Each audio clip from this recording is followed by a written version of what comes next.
Good morning friends, स्वागत है आपका आयुष्मान अकेडमी के यूट्यूब चैनल में। हम ट्रांसफार्मर यूनिट को डिस्कस कर रहे थे और लास्ट लेक्चर के अंदर हमने ऑटो ट्रांसफार्मर के बारे में डिस्कशन किया था। हमने क्या चीज़ जानी थी कि जो ऑटो ट्रांसफार्मर होता है ना, वो ट्रांसफार्मर नॉर्मल ट्रांसफार्मर से डिफरेंट रहता है। कैसे?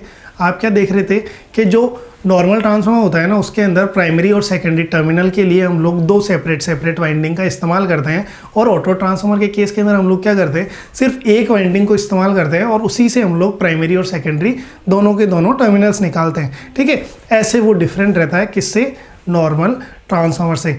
आज के लेक्चर के अंदर हम लोग इस यूनिट के नेक्स्ट टॉपिक यानी इंस्ट्रूमेंट ट्रांसफार्मर के बारे में डिस्कस करेंगे।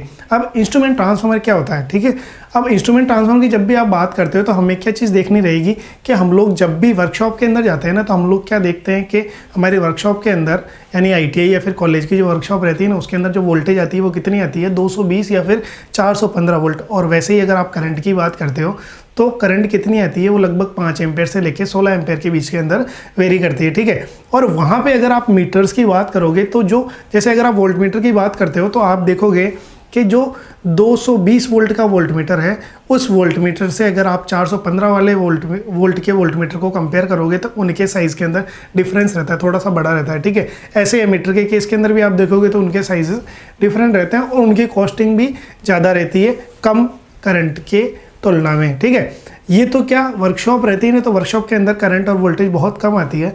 पर अगर आप बाई चांस कमर्शियल यूज़ की बात करते हो, कमर्शियली जैसे फैक्ट्रीज़ वगैरह की बात करते हो, वहाँ पे अगर बाई चांस अगर आपको वोल्टेज और करंट नापनी रहेगी ना, तो वहाँ पे जो वोल्टेज आती है वो लगभग, अगर आप वोल्टेज की बात करते हो तो मिनिमम जो वोल्टेज फैक्ट्रीज़ के अंदर होती है वो रहती है 11,000 वोल्ट या फिर 11 kV। ठीक है, और ऐसे ही अगर आप करंट की बात करोगे तो करंट कितनी रहती है? 32 एम्पेयर, 70 एम्पेयर, 100 एम्पेयर तक या 120 एम्पेयर तक की भी वहाँ पे करंट आती है। ठीक है, तो अगर आप तुलना करोगे ना, तो वहाँ पे जो उपकरण इस्तेमाल होंगे वो उपकरण इन नॉर्मल उपकरण की तुलना में महंगे भी रहेंगे और वहाँ पे एक्यूरेसी भी कम रहेगी। ठीक है, एक्यूरेसी कम रहेगी मतलब क्या रहेगा कि अगर आप बाई चांस बड़ा उपकरण बनाओगे ना, तो उसके अंदर तार आपको ज़्यादा इस्तेमाल करना पड़ेगा, उसका प्रतिरोध ज़्यादा हो जाएगा।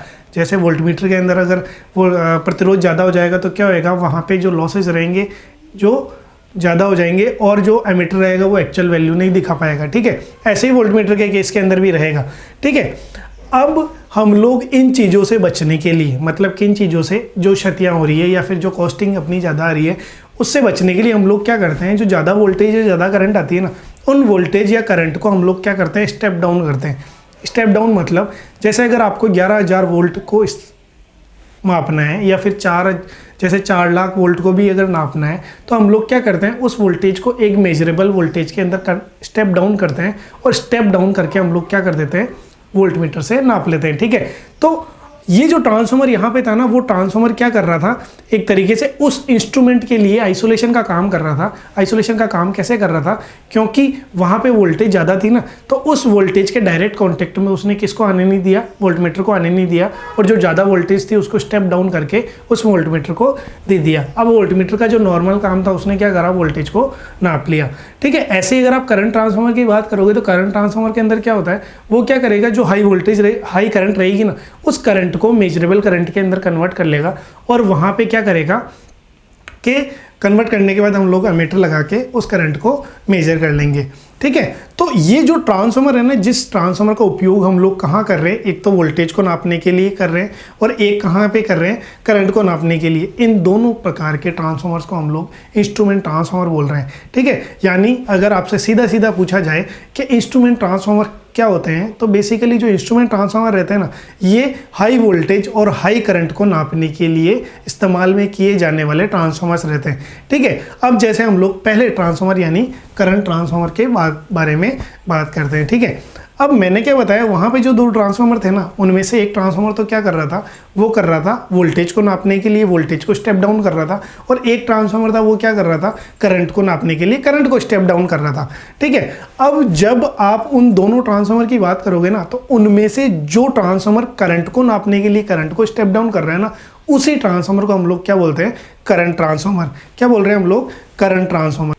अब जैसे अगर अपन करंट ट्रांसफार्मर की संरचना की अगर बात करते हैं तो उसकी संरचना कैसे रहती है, इस चीज़ को समझने के लिए हमें थोड़ा सा देखना पड़ेगा। क्या चीज़ देखनी पड़ेगी कि आप क्या देखोगे कि हम लोग क्या देखते हैं कि भाई जो ट्रांसफार्मर होता है ना, वो ट्रांसफार्मर बेसिकली क्या करता है, वोल्टेज को स्टेप अप या फिर वोल्टेज को स्टेप डाउन करता है, ठीक है। और हम लोग उनको स्टेप अप और स्टेप डाउन किस नाम से जानते हैं, वोल्टेज के हिसाब से जानते हैं। अब हमें ये पता लगाना पड़ेगा कि जो ट्रांसफार्मर है ना, वो करंट को स्टेप डाउन करने वाला उन दोनों में से कौन सा ट्रांसफार्मर है, ठीक है। क्योंकि यहाँ पे अपने को कौन सा ट्रांसफार्मर इस्तेमाल करना है, करंट को स्टेप डाउन करने वाला, ठीक है। तो करंट को जो स्टेप डाउन वाला करने वाला ट्रांसफार्मर रहता है, उसकी पहचान कैसे करेंगे हम लोग, हम लोग क्या देखते हैं कि जो ट्रांसफार्मर नॉर्मल ट्रांसफार्मर होता है ना, वो क्या करता है, शक्ति का एक परिपथ से दूसरे परिपथ के अंदर क्या करता है, स्थानांतरण करता है, ठीक है। अब शक्ति का वो एक परिपथ से दूसरे परिपथ के अंदर स्थानांतरण करता है, तो वहाँ पे वो किन चीज़ों को नियत कर रखता है, वो एक तरीके से शक्ति को नियत रखता है और आवृत्ति को नियत रखता है, ठीक है। तो अगर अपने को पहचान करनी है तो हमें क्या करना पड़ेगा, हम लोग क्या बोल रहे हैं कि भाई जो ट्रांसफार्मर रहता है वो क्या करेगा, जो इसकी प्राथमिक जो शक्ति रहेगी, वो प्राथमिक शक्ति द्वितीयक शक्ति के बराबर रहेगी, ठीक है। द्वितीयक शक्ति के बराबर रहेगी। क्यों रहेगी, क्योंकि इसकी मतलब इसकी विशेषता है ये ट्रांसफार्मर की। ट्रांसफार्मर क्या विशेषता रहेगी, वो शक्ति को स्थिर रखते हुए एक परिपथ से दूसरे परिपथ के अंदर क्या करता है, स्थानांतरित करता है, ठीक है। अगर आप प्राथमिक शक्ति की बात करोगे तो प्राथमिक शक्ति क्या रहेगी, V1 I1, यानी प्राइमरी वोल्टेज गुणा प्राइमरी करंट, ठीक है। और अगर आप बाई चांस सेकेंडरी शक्ति की बात करते हो तो वो क्या रहती है, V2 I2, ठीक है। अब आप अगर इसको पूरा अरेंज करना चाहो, जैसे वज्र गुणा करोगे आप, तो क्या देखोगे, V1 बटा V2 किसके बराबर रहता है, I2 बराबर I1 के, ठीक है। मैं क्या चीज़ बताना चाह रहा हूँ, आप क्या देखोगे यहाँ पे कि जो वोल्टेज 1 है ना, वो एक तरीके से I1 के विक्रम अनुपाती है, और जो V2 है ना, वो भी किसके, I2 के विक्रम अनुपाती है, ठीक है। विक्रम अनुपाती का मतलब हमें अगर करंट कम चाहिए ना, तो हमें क्या करना पड़ेगा, वोल्टेज ज़्यादा अपने को निकालनी पड़ेगी उस ट्रांसफार्मर से, ठीक है। तो मैं यहाँ पे क्या बोल रहा हूँ, हमें ऐसा ट्रांसफार्मर चाहिए होगा जो ट्रांसफार्मर सेकेंडरी के अंदर, मतलब एक तरीके से जो करंट है, करंट को स्टेप डाउन कर रहा है, ठीक है। करंट को स्टेप डाउन करने का मतलब क्या है, करंट को कम कर रहा होगा, ठीक है। तो अगर आप इन दोनों में से तुलना करोगे ना, तो यहाँ पे अगर आपको करंट को कम करना है तो आपको क्या करना पड़ेगा, सेकेंडरी वोल्टेज को बढ़ाना पड़ेगा, ठीक है। तो अगर आप नॉर्मल बातों में बात करते हो कि कौन सा ट्रांसफार्मर हम लोग इस्तेमाल कर रहे हैं, तो वहाँ पे बेसिकली वोल्टेज बढ़ाने वाला ट्रांसफार्मर हम लोग इस्तेमाल करेंगे, ठीक है। वोल्टेज बढ़ाने वाला मतलब स्टेप अप ट्रांसफार्मर इस्तेमाल करेंगे, ठीक है। तो अगर आप बात करते हो कि यहाँ पे जो ट्रांसफार्मर इस्तेमाल किया जा रहा है, तो वो कौन सा है, मैं क्या बोल रहा हूँ, वो ट्रांसफार्मर है, उसको लिखेंगे हम लोग, या तो ऐसे लिखेंगे, वोल्टेज को स्टेप अप करने वाला ट्रांसफार्मर, ठीक है, स्टेप अप करने वाला ट्रांसफार्मर, या फिर आप क्या लिखोगे, करंट को स्टेप डाउन करने वाला ट्रांसफार्मर, ठीक है, स्टेप डाउन करने वाला ट्रांसफार्मर, ठीक है। ये इसकी जैसे संरचना रहेगी, ठीक है। अब क्योंकि आपको क्या पता है कि जो करंट रहती है ना, करंट को अगर अपने को नापना है, तो हम लोग क्या करते हैं, जो मीटर इसके अंदर इस्तेमाल करते हैं उसको हम लोग क्या बोलते हैं, अमीटर बोलते हैं, ठीक है। अब अमीटर बेसिकली जब भी करंट अपन नाप रहे हैं, तो अमीटर कौन से क्रम में लगता है, परिपथ के श्रेणी क्रम में लगता है, ठीक है। और अगर आपको किसी भी परिपथ की करंट नापनी है ना, तो अपने को यहाँ पे जो ट्रांसफार्मर इस्तेमाल करना है, उस ट्रांसफार्मर को भी क्या करना पड़ेगा, श्रेणी क्रम के अंदर इस्तेमाल करना पड़ेगा, ठीक है। जैसे अगर कोई भी लाइन जा रही, जैसे ये कोई फेज जा रहा है, इस फेज के अंदर से अगर आपको करंट को नापना है, तो आपको क्या करना पड़ेगा, ट्रांसफार्मर को श्रेणी क्रम के अंदर लगाना पड़ेगा इस फेज के, ठीक है। मैंने क्या बोला, यहाँ पे जो ट्रांसफार्मर इस्तेमाल किया जाएगा वो कौन सा रहेगा, वोल्टेज का स्टेप अप ट्रांसफार्मर, ठीक है। और वोल्टेज स्टेप अप ट्रांसफार्मर का मतलब क्या होता है, सिंपल सा मतलब ये होता है कि उसके जो प्राइमरी टर्न्स है ना, वो सेकेंडरी टर्न से क्या रहेंगे, कम रहेंगे, यानी प्राथमिक कुंडली के जो घेरों की संख्या है वो द्वितीय कुंडली से क्या रहेगी, कम रहेगी, ठीक है। अगर हम लोग यहाँ पे उसके कनेक्शन की बात करेंगे, तो मैं क्या बोल रहा हूँ, इसके श्रेणी क्रम में, तो प्राथमिक कुंडली इसके श्रेणी क्रम में ऐसे कनेक्ट रहेगी, ठीक है। मैंने क्या करा, यहाँ पे श्रेणी क्रम के अंदर प्राथमिक कुंडली को कनेक्ट कर दिया, और यहाँ पे हम लोग क्या करेंगे, सेकेंडरी कुंडली को कनेक्ट कर देंगे, ठीक है। क्या हो रहा है, यहाँ पे जो फेज है ना, उस फेज के श्रेणी क्रम के अंदर हमने क्या कर दिया, ट्रांसफार्मर की प्राइमरी कुंडली को कनेक्ट कर दिया, और ये क्या हो गई, इसकी सेकेंडरी कुंडली। अब अगर अपने को करंट को नापना है, तो करंट कहाँ लगेगी, करंट यहाँ पे एमीटर इस जगह पे लग जाएगा, इस ट्रांसफार्मर की सेकेंडरी टर्मिनल के अंदर, ठीक है। अब ट्रांसफार्मर जो भी आप इस्तेमाल कर रहे हो, ठीक है, तो उसका जैसे अगर आप शेल टाइप कर रहे हो तो सिंपल ऐसा ही कनेक्शन का एक तरीके से जो कनेक्शन डायग्राम रहेगा वो ऐसा ही रहेगा। और बाई चांस अगर आप कोर टाइप ट्रांसफार्मर इस्तेमाल कर रहे हो तो यहाँ पे हम लोग क्या कर देंगे, कोर का निशान बना देंगे, ठीक है। अब क्या रहा, मैंने क्या बताया कि ये जो ट्रांसफार्मर है, ये ट्रांसफार्मर फेज के श्रेणी क्रम के अंदर लग गया और आउटपुट के अंदर हमें क्या दे दिया, करंट दे दिया, ठीक है। अब यहाँ पे अपने को एक चीज़ और ध्यान रखनी रहती है, मैंने क्या बोला, ये संरचना तो हो गई, ठीक है।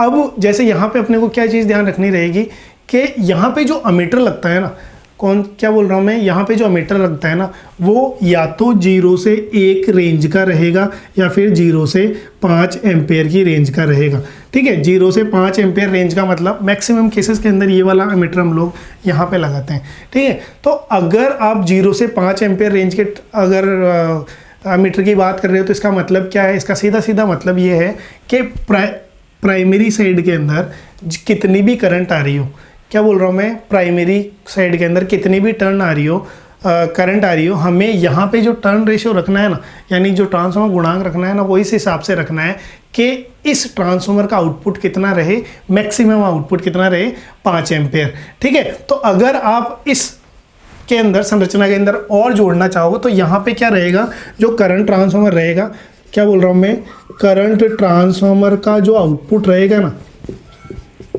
ट्रांसफार्मर का आउटपुट रहेगा वो कितना रहेगा, वो आउटपुट हमेशा मैक्सिमम 5 एम्पेयर रहेगा, ठीक है। यानी अगर बाई चांस यहाँ पे 4000 एम्पेयर आ रही है तो भी आपको आउटपुट के अंदर 5 एम्पेयर ही देना है, और अगर यहाँ पे 100 एम्पेयर आनी है तो भी टर्न रेशियो इस हिसाब से सेट करना है कि आउटपुट के अंदर हमें क्या रहे, 5 एम्पेयर ही मिले, ठीक है। और अब जैसे अगर अपन समझे कि ये मीटर नाप के अपने को कैसे बताएगा कि एक्चुअल करंट कितनी आ रही है, तो हम लोग कैसे देखेंगे, हम लोग देखेंगे जैसे अगर बाई चांस ये जो ट्रांसफार्मर है ना, ये ट्रांसफार्मर के अंदर नॉर्मल स्थिति के अंदर जो करंट आती है वो आती है जैसे 4000 एम्पेयर, ठीक है।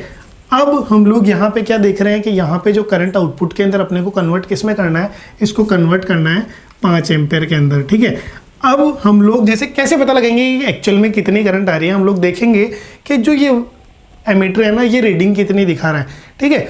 अब जैसे बाई चांस यहाँ पे जो एमीटर है उसने रीडिंग दिखाई फॉर एग्जांपल 4.5 एम्पेयर, तो इसका मतलब एक्चुअल करंट कैसे है वो कैसे पता लगाएंगे, हम लोग सिंपल सा यहाँ पे टर्न रेशियो निकाल लेंगे, ठीक है। टर्न रेशियो मतलब आप देखोगे कि 4000/5 अगर आप निकालोगे तो कितना आएगा, ये लगभग 800 के करीब इसका टर्न रेशियो आ रहा है, ठीक है। इसका मतलब क्या है कि अगर बाई चांस 4.5 एम्पेयर वो ट्रांसफार्मर दिखा रहा है ना, तो इसका मतलब क्या है, आपको 4.5 को किससे गुणा कर देना है, 800 से गुणा कर देना है, और जो एक्चुअल वैल्यू रहेगी उस ट्रांसफार्मर की, मतलब करंट की, वो अपने को पता चल जाएगी, ठीक है। यानी अगर आप इसको एग्जैक्ट निकालना चाहोगे तो कितना आएगा,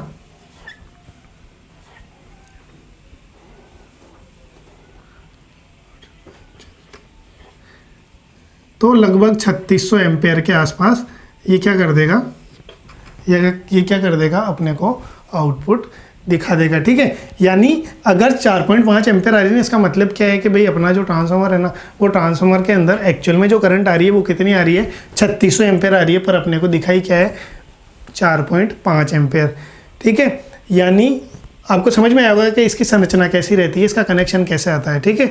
अब जैसे इसकी विशेषताओं की बात करते हैं, क्या बात कर रहे हैं हम लोग, इसकी विशेषताओं की बात कर रहे हैं। तो विशेषताओं में पहली चीज़ तो यही आ गई, क्या आ गई कि आप क्या देख पा रहे हो कि ये स्टेप डाउन टाइप का ट्रांसफार्मर है, ठीक है, और स्टेप अप टाइप का ट्रांसफार्मर है वोल्टेज के केस के अंदर भी, तो और करंट के केस के अंदर स्टेप डाउन टाइप का ट्रांसफार्मर है, ठीक है।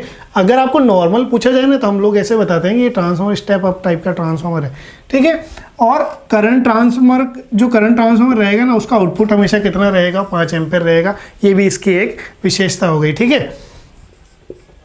अब जैसे अगर और विशेषताओं की बात करें तो हम लोग क्या देखते हैं, आपको ध्यान होगा जब भी अपन अमीटर की बात करते हैं ना, तो अमीटर का जो प्रतिरोध रहता है वो कितना रहता है, हम लोग कोशिश करते हैं जो अमीटर रहता है ना, क्या बोल रहा हूँ मैं, अमीटर का जो प्रतिरोध है वो लगभग कितना रहे, शून्य रहे, कितना रहे, शून्य रहे। हालांकि शून्य प्रतिरोध वाला अमीटर बनाना पॉसिबल नहीं है, पर फिर भी हमारी कोशिश रहती है कि भाई शून्य नहीं बने तो शून्य के करीब रहे, ठीक है। अब यहाँ पे ये चीज़ क्यों बता रहा हूँ मैं, देखिए ना यहाँ पे जो एमीटर है ना वो कहाँ पे कनेक्टेड है, सेकेंडरी साइड के अंदर कनेक्टेड है, ठीक है। और अगर यहाँ पे सेकेंडरी साइड के अंदर कनेक्टेड है तो आप क्या देख पा रहे हो भाई, जीरो अगर करंट है इसका मतलब क्या है, एक तरीके से ये जो सेकेंडरी साइड है ये कैसी है, शॉर्ट सर्किट स्थिति के अंदर है, ठीक है। अगर बाई चांस आपने इस ट्रांसफार्मर को ओपन सर्किट कर दिया, क्या बोला मैंने, अगर बाई चांस अगर एमीटर खराब हो गया और आपने इसको ओपन सर्किट कर दिया ना, तो इस ट्रांसफार्मर में ऐसी स्थिति पैदा होगी कि यहाँ पे जो फ्लक्स उत्पन्न होना है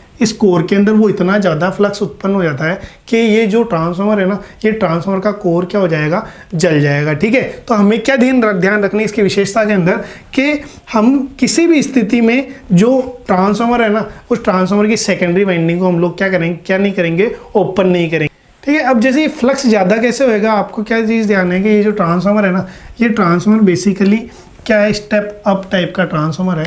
और अपने को क्या पता है कि जो वो फ्लक्स होता है ना, फ्लक्स किसके समानुपाती होता है, वोल्टेज के समानुपाती होता है, ठीक है। अब ये ट्रांसफार्मर स्टेप अप है ना, तो क्या हो रहा है, यहाँ पे एक तरीके से जो वोल्टेज है वो आउटपुट के अंदर बहुत ज़्यादा मिल रही है। तो ज़्यादा वोल्टेज मिलने के कारण यहाँ पे जो फ्लक्स रहेगा उसकी मात्रा भी बहुत ज़्यादा रहेगी। और बाई चांस अगर आपने सर्किट को ओपन कर दिया ना, तो ये जो फ्लक्स रहेगा एक तरीके से क्या हो जाएगा, मतलब अनबैलेंस हो जाएगा। और अनबैलेंस हो गया ना तो फ्लक्स उस कोर को क्या कर देगा, जला देगा।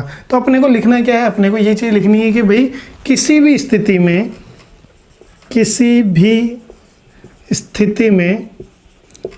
में क्या होएगा, जो सेकेंडरी वाइंडिंग है ना उसको हमें क्या नहीं करना है, ओपन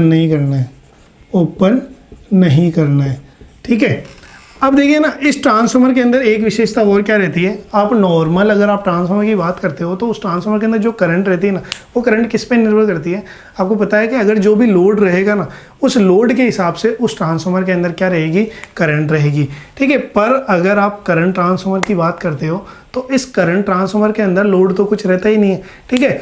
और यहाँ पे जो करंट रहेगी ना इस ट्रांसफार्मर के अंदर, वो किस पे निर्भर करेगी, वो इनपुट करंट के यानी प्राइमरी वाइंडिंग के ऊपर निर्भर करेगी। अब कैसे करेगी, क्योंकि मैंने क्या बोला कि ये जो ट्रांसफार्मर रहता है, ये ट्रांसफार्मर किस इस्तेमाल में आता है, ये ट्रांसफार्मर इनपुट में कुछ भी करंट हो उसको 5 एम्पेयर के अंदर कन्वर्ट करना है, ठीक है। यानी जो करंट है वो किस पे निर्भर कर गई, या ट्रांसफार्मर की संरचना है वो किस पे निर्भर कर गई, एक तरीके से जो इनपुट करंट है उसके ऊपर, ठीक है। तो यहाँ पे एक और विशेषता क्या आ जाएगी कि इस ट्रांसफार्मर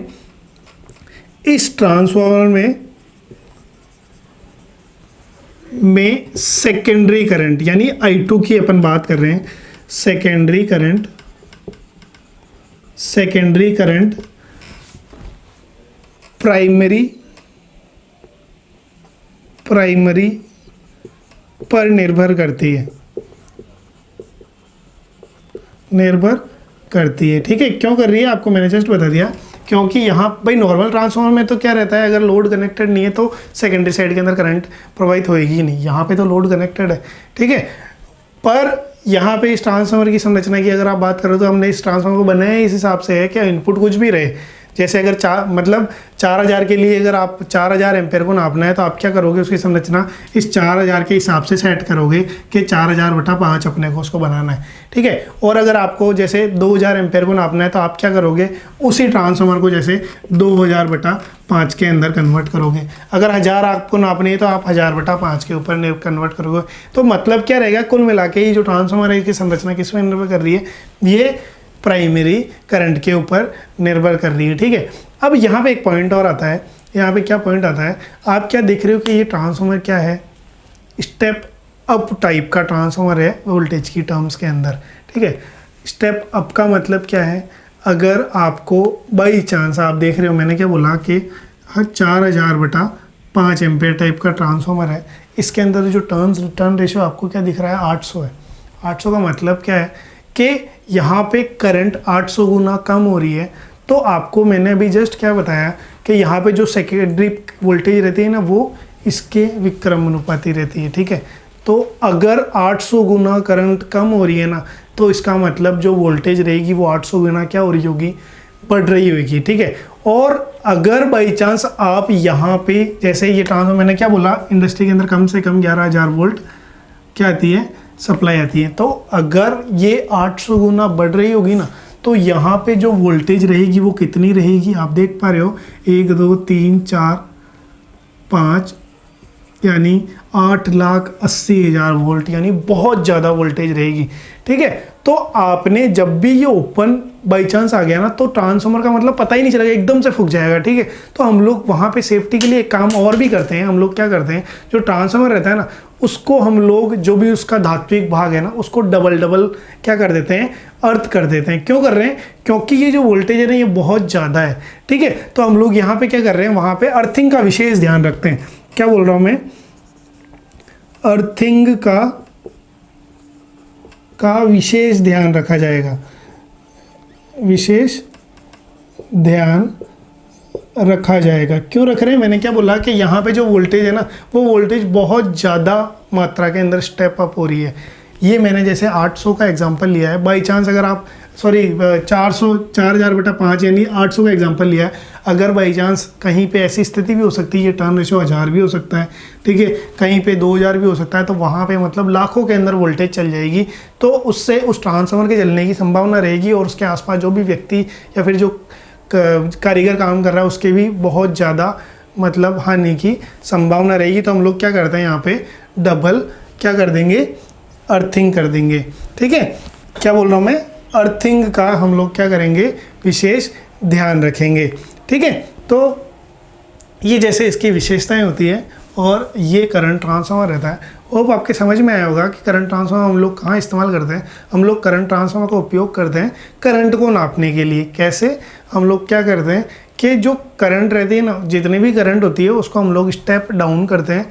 कितने एम्पेयर के अंदर, 5 एम्पेयर के अंदर स्टेप डाउन करते हैं, और वो अमीटर से हम लोग क्या कर लेते हैं, उसको नाप लेते हैं। ठीक है, ये जो करंट ट्रांसफार्मर रहता है ना, इसको हम लोग एक शॉर्ट नाम से भी कई बार बोलते हैं। जो नाम क्या रहता है, देखिए, करंट ट्रांसफार्मर। तो इसका जो फर्स्ट लेटर है C, और जो इसका लास्ट लेटर है T, इससे इस ट्रांसफार्मर को कई बार CT भी बोला जाता है। ठीक है, यानी ये जो ट्रांसफार्मर, इसको हम लोग क्या बोलेंगे, CT या फिर करंट ट्रांसफार्मर बोलेंगे। ठीक है, अब कई बार ऐसा भी हो सकता है कि हमें किसी एक सर्किट के अंदर 2 करंट ट्रांसफार्मर इस्तेमाल करने पड़े, तो वहाँ पे अपने को क्या विशेष ध्यान रखना पड़ेगा। अगर बाई चांस आप 2 ट्रांसफार्मर का 2 CT का उपयोग कर रहे हो ना, 2 CT का उपयोग कर रहे हो, तो वहाँ पे आपको जो ट्रांसफार्मर है, वो इस हिसाब से कनेक्ट करने रहेंगे कि उनकी जो ध्रुवता है ना, वो ध्रुवता क्या रहे, समान रहे। ठीक है, तो करने पर क्या बोल रहा हूँ मैं, करने पर दोनों ट्रांसफार्मर समान ध्रुवता के साथ संयोजित किए जाएंगे।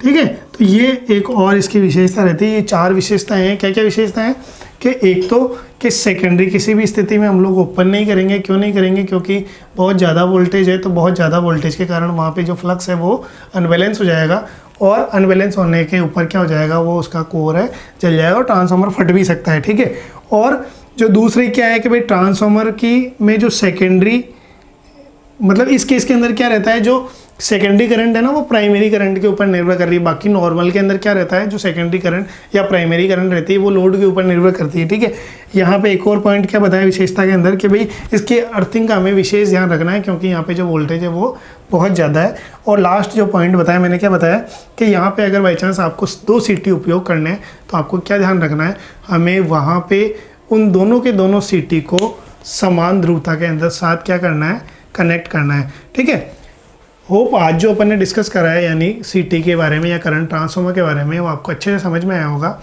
और अगर आपको ये अच्छे से समझ में आया, तो आप मेरे वीडियोस को आपके सोशल मीडिया जैसे व्हाट्सअप, फेसबुक के ऊपर शेयर किया कीजिए। और आप मुझसे और अच्छे कंटेंट की उम्मीद करते हैं, तो मेरे चैनल को सब्सक्राइब भी कीजिए। नेक्स्ट क्लास के अंदर हम इस टॉपिक के नेक्स्ट सब टॉपिक यानी पोटेंशियल या वोल्टेज ट्रांसफार्मर के बारे में डिस्कस करेंगे। Have a nice day.